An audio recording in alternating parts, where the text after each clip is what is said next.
The Cybermen. Emotionless silver giants from the planet Mondas. Or is it Telos? Or Earth from a different dimension? We're not entirely sure. But one thing we do know is, you wouldn't want to meet one down a dark sewer. There are some corners of the universe which have bred the most terrible things. Things which act against everything that we believe in. They must be fought. What are the Cybermen? Their story begins on Earth's twin planet of Mondas. Crippled and wasting away, its people gradually replaced their entire bodies with cybernetic limbs. And somewhere along the way, they lost their souls. They had the strength of 10 men. They could walk in the airless vacuum of space. They thought they were unstoppable. And they knew that everyone else in the universe wanted to become like them. Because it was only logical. Resistance was futile.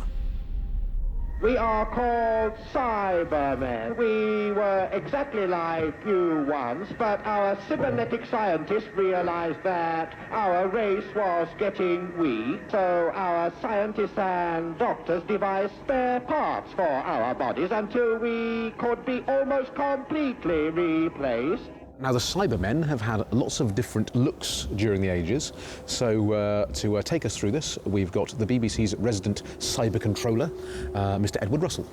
And I suppose, first of all, we'll start off with the very first time that we see the Cybermen here.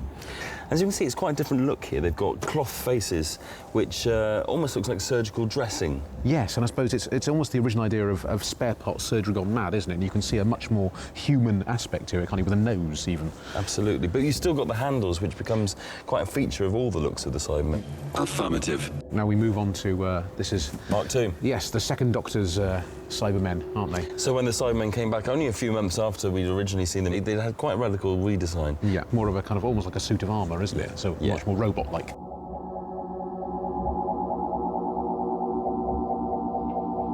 I imagine you have orders to destroy me. Yes.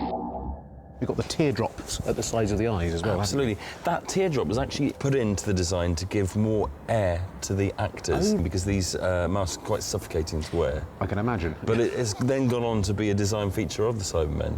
I feel like I'm missing something obvious. This is the 1970s incarnation. Yes, this is from 1975, a story called The Revenge of the Cybermen. Yep. It's my personal favourite because it's the first Cyberman that I remember. Okay. And this is the cyber leader, I think, from that story. He's got the black handles. But what we see here is an actual weapon in the head. This was the 70s. This was the 70s, and they had flared legs.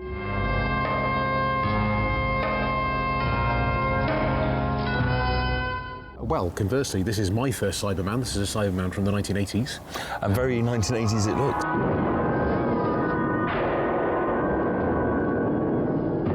Got the jumpsuit. Yes. Actually a pilot's compression suit. Yes, which actually is like a working one that they sprayed silver, isn't it? That's right, yes. Yeah. And we can't fail to mention these moon boots. Yes, the 80s moon boots. Very good to see.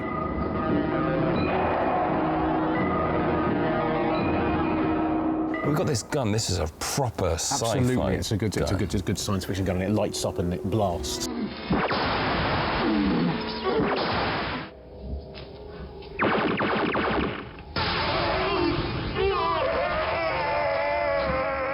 This is the chest unit, of course, as well. It's a slightly different design to ones we've seen before. That's right. The chest unit had become quite a large part of the heritage of the Cybermen in the previous story, Revenge of the Cybermen, where we discovered they were allergic to gold. And this is the first time it was really properly used. Adric's gold star was used to kill a Cyberman by being rubbed into the chest unit. Yes, then he chokes, doesn't he? And sometimes you can see just the hint of a jaw. Well, this is the first time that we got a real hint since the 10th planet that there was an actual living being inside here, because you could see the mouth just about moving. Our deep space probes have identified the TARDIS. Excellent.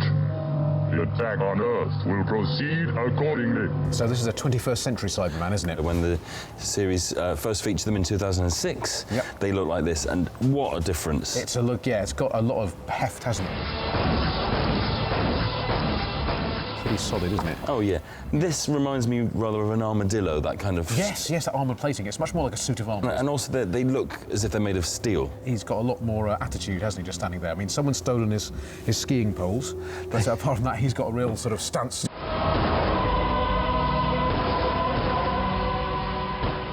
So we first see this design in Nightmare in Silver, and there's a bit of a move on from the Cybers Industry style Cybermen. They've still got this armadillo feel going on here. It still feels quite chunky, but the material used is a lot more pliable. Yes, I can see that's much more, yeah. It's more lightweight for the actor as well, because of course you've got to remember there's a man in here all day. Yes, I'm quite aware of what that feels like. It is the greatest punishment a Sontaran can endure.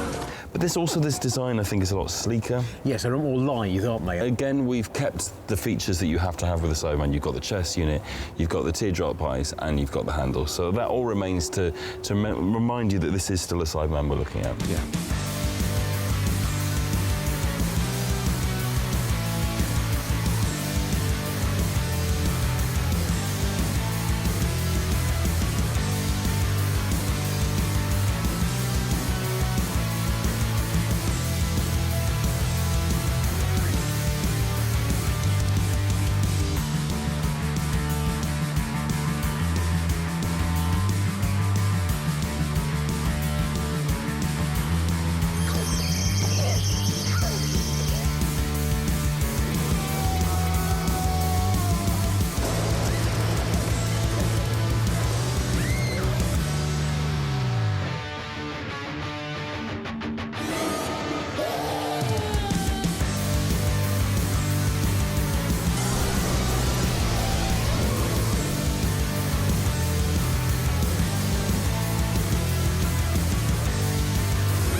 I'm here at Rothlock Studio, which is where Doctor Who films, and I'm here with Nick Briggs. Hello. Who gives his voice to the Cybermen. Nick, I'm a great fan of your work. Oh, well, thank you. I'm a great fan of yours. Thanks very much. Yeah. So, we've got here a whole variety of wires and so forth, because Nick has got this wonderful box of tricks, the ring modulator, which helps him in his task. It does help me. It's like a bizarre musical instrument, really. So at the moment, this is actually set up to sound a bit like a Dalek, as you can hear, exterminate. But if we alter the settings a bit and just take that up there and then go up here a bit, and then you take your voice right down and you say, you will be deleted. Maximum deletion. Do you want to go? Yeah. Yes, that's wonderful. There we are. So here we go. Oh yes, okay. It's got a wonderful sort of two-tone kind of quality. So you force your voice down down into a kind of baritone register. Yeah. Down there. Yeah. Go on then. And say you will be deleted. You will be deleted. That's very nice. Lovely. There's a danger with the Cybermen that they'll be boring. And I know when we did the first Cyberman, the Age of Steel, that story, the director, Graham Harper, said to me, what can we do? And he said, I know, why don't we make them tactless? I recognize you. I went first. My name was Jacaranda Tiger. No. What? But we surrender. You are incompatible. But this is a surrender. You will be deleted. You will everything. We could remove pain forever. No, not yet. I'm not ready. We will give you immortality. Delete, that sort of person who comes into the room and doesn't care what anyone else thinks. And therefore you got a sort of emotionless quality, but it had something slightly interesting about it. So try a tactless one. Yes. You will be deleted. What? What? Why are you looking at me like that? Very good, yeah. Thank you. Maybe a touch too petulant. I shall take the patrol and destroy them. No. Capture them alive. I like the 1980s Cybermen that I grew up with, because they were slightly emotional and they kept on sort of going, Excellent. Excellent. Excellent. Excellent. Excellent. Excellent. Excellent. The original Cybermen just had a touch of. I just have to. Excuse me, give it back. I just. It's around here somewhere. It is like an instrument. It's playing an instrument. It's very fine tuning. We are the Cybermen, because it had a very an annoying little noise going on, and then it was that crazy delivery where they said everything in a really strange way. We, you know, what? Yes, care. Why should I care? In order to save you, we shall require information to be transmitted to Mondas. Save us. We are going to take you all back to Mondas. Your age... I love the way they have a microphone and they're going around and interviewing everyone before they kill them. Do you want to have a go at that? What do you mean? Because I think they were trying to... They were trying to emulate voice reproduction technology that was not very good. I could spend all day talking like this. Yes, everything on Earth will stop. So there you are, the full canon of the Cybermen. Thank you very much. It's been It has been a pleasure. The Cybermen want to live forever. Their wars went from one corner of the universe to the other, and then into realms beyond. They invaded worlds, converted the inhabitants, built mighty armies, and devised ever more ambitious battle plans. Sometimes they invaded through stealth. Sometimes they marched out of the sky. Sometimes they seem to have died out completely. But then, how can you kill something that cannot die? You belong to us. You shall be like us. I'm on the set of the 1960s TARDIS, very excitingly, because I'm going to try on a Cyberman outfit that will be authentically recreated from the episode The Two of the Cybermen. So in order to do that, my glamorous assistant Steve will step across here and help me into this this rather marvellous garment. Right. So let's see how this works. Right. We're going to put on like a pair of pants.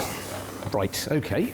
So slipping in here, it's sort of a bit like a one-legged vinyl kind of material, isn't it? There we go. It's one size fits all with cyber suits. There'll be lots of space to grow into it. Yeah, there we go. And we have vacuum cleaner cables, and you can make sure that doesn't fall down the back, because that's... Get one shoulder on first, get your arm. Right, not an off-the-shoulder cyber suit or something, which we don't want to see. There we go. And 3 fingers. Recognise those? There we go. Oh yes, well, I feel pretty powerful now. So that's now comes a chest unit. Bit of accordion playing, yes. The space-age material Velcro as well is involved. So invented by NASA. So, human technology enabling cyber technology. So that's the Cyberman's heart and lungs. Yeah. Right. Oh, blimey. This might catch your ears a little bit. Right. How's that feeling? It's quite narrow. Yeah. I think I've got a big head. That's the problem. How's your other ear? Fiberglass. There we go. Is that okay? Oh, that was all right. Yes. Oh, if you could just hold the front of that there for me. Yes. Put the back Got plate it. on.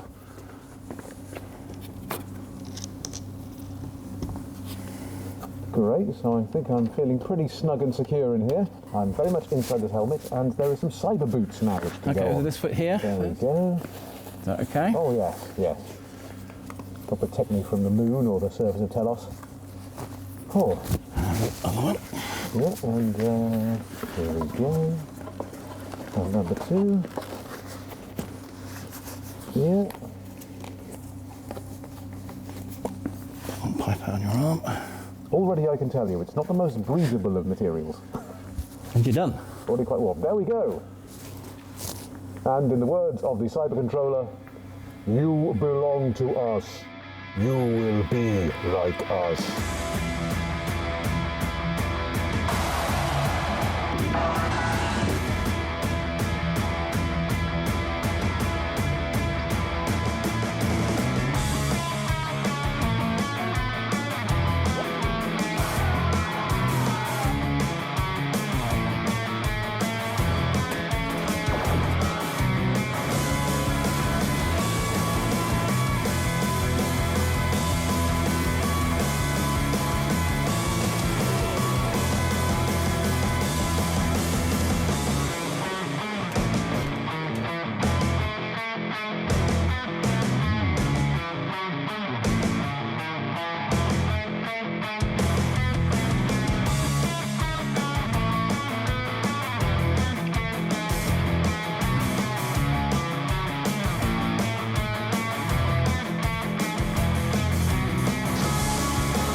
Yes, and this is Dan Starkey, feeling somewhat warm.